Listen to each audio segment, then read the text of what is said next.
खरं तर संपूर्ण विदर्भामध्ये सध्या उन्हाचा पारा प्रचंड चढलेला आहे। मात्र असं असताना सुद्धा मतदार उत्साहाने आज मतदानासाठी बाहेर पडले। नागपूर रामटेकमधून आपले प्रतिनिधी आता आपल्या सोबत आहेत। रजत वशिष्ठ नागपूरमधून आहेत, तुषार कोहळे आपल्या सोबत रामटेकमधून असतील, कृष्णा केंडे आहेत चंद्रपूरमधून, तर भंडाऱ्यामधून मुकुल कुलकर्णी आपल्या सोबत आहेत। सगळ्यांकडे जाऊयात, दिवसभरातले अपडेट जाणून घेऊयात। सुरुवातीला रजत, तुझ्याकडे नागपूरमध्ये उत्साह कसा होता आजचा दिवसभरातला, मतदारांच्या भावना काय होत्या? कविता, सकाळच्या वेळेस उत्साह जो आहे तो खूप प्रचंड दिसून येत होता। त्यामुळे अशी शक्यता वाटत होती की नागपुरात सहज आज 60% पेक्षा जास्त मतदान होईल, कारण गेल्या काही वर्षांपासून नागपुरात 54 ते 57% याच दरम्यान मतदान झालेलं आहे। मागच्या वेळेलाही 55% मतदान झालेला होता। आज 5 वाजेपर्यंत जवळपास 48% मतदान झालेलं आहे। त्यामुळे अजूनही शक्यता आहे की नागपूर किमान गेल्या 5 वर्षापूर्वीचा 2019चा जो 55%चा एक विक्रम आहे त्याच्या पुढे जाऊ शकेल। सध्या मी तुम्हाला नागपूरच्या श्रीकृष्णनगर परिसरातील आदर्श विद्यालयाची ही दृश्य दाखवत आहे आणि 6 वाजले असले तरी मतदान केंद्रावर लांबच लांब रांगा आहे। माझे कॅमेरामॅन तुम्हाला या रांगेची लांबी दाखवतील, कुठपर्यंत ही रांग गेलेली आहे। मतदान केंद्राचा जो दार आहे तो नियमानुसार बंद करण्यात आलेला आहे, कारण 6 वाजेच्या आतमध्ये जे लोक आतमध्ये आलेले होते त्यांनाच या ठिकाणी आता मतदान करता येणार आहे। त्यामुळे पुढील 1 तास आणखी मतदान या ठिकाणी चालेल। असे अनेक मतदान केंद्र आहे ज्या ठिकाणी अशाच पद्धतीची स्थिती आहे। त्यामुळे नक्कीच मतदानाची जी टक्केवारी, अंतिम जी टक्केवारी आहे ती कदाचित मागच्या वेळच्या 55%च्या पुढे जाऊ शकेल। मात्र एवढे प्रयत्न करूनही, जिल्हा प्रशासनाने प्रयत्न करूनही, राजकीय पक्षांनी प्रयत्न करूनही मतदान फक्त 55%च्या जवळपास का थांबतं? तर मतदार याद्यांमध्ये प्रचंड प्रमाणावर घोळ होत आहे। आज सांगावंच लागेल, बोलावंच लागेल। अनेक लोक होते, एकाच कुटुंबातील 4 सदस्य असतील तर 3 सदस्यांची नावं होते आणि एका सदस्याचं नाव न होता। असे अनेक समस्या ज्या आहे मतदारांना फेस कराव्या लागल्या। फक्त तापमानच एक कारण नव्हता, तापमान एक कारण नक्कीच होता, मात्र त्याच्याशिवाय मतदार याद्यांमधील जे काही घोळ आहे किंवा धीम्या गतीने होणारा जो मतदान आहे याच्यामुळे कुठेतरी संध्याकाळपर्यंत अजूनही मतदारांच्या रांगा ज्या आहेत त्या आपल्याला पाहायला मिळत आहे आणि मतदानाची जी टक्केवारी ती सध्या तरी 50%च्या जवळपास आहे। होऊ शकते की अंतिम टक्केवारी जी आहे ती 55, 56, 57% राहू शकेल। कविता, बरोबर आहे। मतदानाच्या याद्यांमध्ये असलेली घोळ, तफावत याबद्दलचा त्रास आज मतदारांना खूप सहन करावा लागला। सगळ्याच विदर्भातल्या मतदारसंघांमधून या तक्रारी येत होत्या। रामटेकमध्ये तुषार काय परिस्थिती होती? किती टक्के झाले मतदान आतापर्यंत? कविता, 5 वाजताचे जे आकडे आले त्यानुसार 52.68% मतदान रामटेक लोकसभा मतदारसंघामध्ये झालेलं आहे आणि सकाळच्या पहिल्या सत्रापासूनच मताला बऱ्यापैकी वेग पाहायला मिळत होता। गेल्या लोकसभा निवडणुकीमध्ये 2019मध्ये एकूण जे मतदान रामटेक लोकसभा मतदारसंघामध्ये झालं होतं ते 52.51% होतं। त्यावर तुम्हाला कल्पना की यावेळेस थोडंसं मतदान जास्त होताना आपल्याला पाहायला मिळत आहे। आणि महत्त्वाची गोष्ट की यावेळेस कुठेतरी ग्रामीण भागामध्ये, विशेष करून कापूस उत्पादक शेतकरी असेल, संत्रा उत्पादक शेतकरी असेल, या भावांना एकूण मोठा रोष होता। त्यामुळे यावेळेस टक्का वाढेल असं वाटत होतं आणि तो साधारण 65%च्या वर जाईल असं वाटत होतं। मात्र 5 वाजताचे आकडे बघितले तर 52%पर्यंत मतदान गेलेलं आहे। त्यामुळे साधारण 60च्या तर वर जाईल असं सध्या तरी चित्र दिसत आहे। सध्या मी हिंगणा जो विधानसभा आहे रामटेक अंतर्गत भीमनगर इथले जे मतदान केंद्र आहे, 6 वाजताची वेळ झालेली आहे आणि पूर्णतः शांतता आपल्याला इथे पाहायला मिळत आहे। त्यावर लक्षात येतं इथे एकूण 9 मतदान केंद्र आहे वेगवेगळे, पण कोणत्याही मतदान केंद्रावर सध्या आतमध्ये तरी अजून तरी आपल्याला मतदारांच्या रांगा पाहायला मिळत नाही।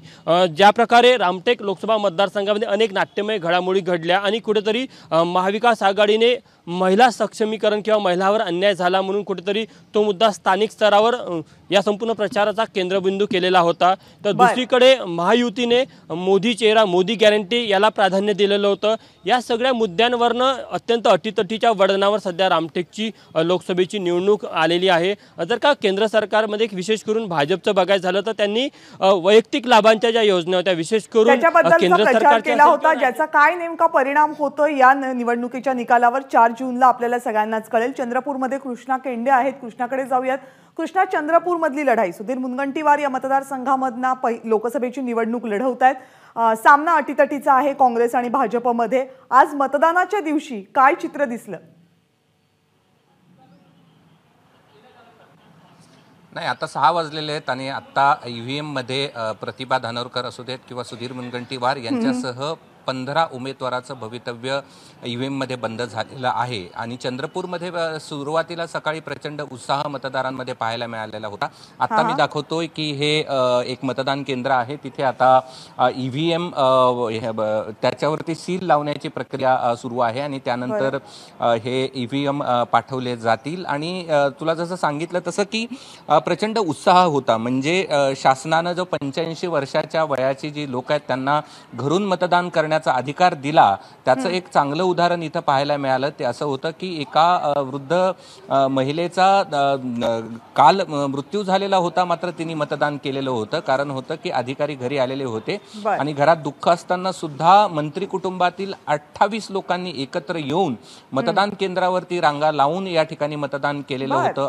अंध, अपंग, इतर जे व्यक्ती होते ते देखील मतदानाला आले होते. सुरुवातीला वयोवृद्ध लोकांची गर्दी होती. दुपारी तरुणांनी मतदानाचा हक्क बजावला. काही आरोप प्रत्यारोप आज देखील चंद्रपूरमध्ये पाहायला मिळाले. जसं सुधीर मुनगंटीवारांनी काही भागामध्ये दारू आणि पैसे वाटत असल्याचा आरोप केला, तशा तक्रारी पोलिसांना केल्या.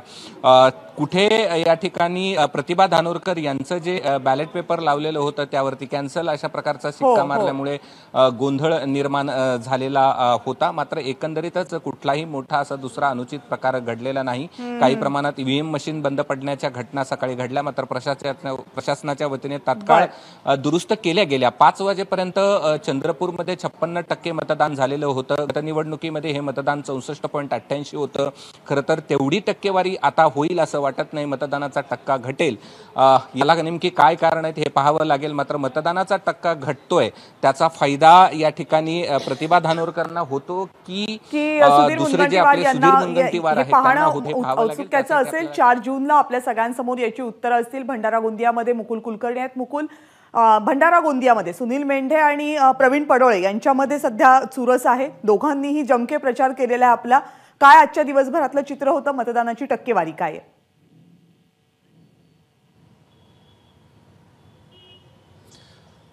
कविता, दोनही उमेदवारांकडनं सर्व प्रयत्न करण्यात आलेले होते. आज दिवसभरात म्हणजे आतापर्यंत 5 वाजेपर्यंतची जर टक्केवारी बघितली तर ती 56.87% आहे. इतर जे आपले प्रतिनिधी सांगतात त्याच्यापेक्षा निश्चितच भंडारा गोंदियामधली टक्केवारी ही चांगली आहे. अजून 1 तासाची आकडेमोड त्याच्यामध्ये अधिक केल्यानंतर ही साधारणतः 62-63% जाऊ शकते. मात्र मागच्या पंचवार्षिक मधली जर टक्केवारी बघितली तर त्याच्यापर्यंत गाठणार का हा प्रश्न या निमित्तानं उपस्थित होतोय. जे 6 विधानसभा मतदारसंघ आहे त्यापैकी तुमसर आणि साकोली या 2 विधानसभा मतदारसंघामध्ये 58% मतदानाची टक्केवारी आलेली आहे. आपण आता ही मागची दृश्य बघतोय. हे मतदान केंद्र आहे आणि आता जे मतदार होते 6 वाजेपर्यंत ज्यांना मतदान बाकी होतं त्यांना आतमध्ये आणण्यात आलेलं होतं. मात्र आता संपूर्ण प्रक्रिया थांबवण्यात आलेली आहे.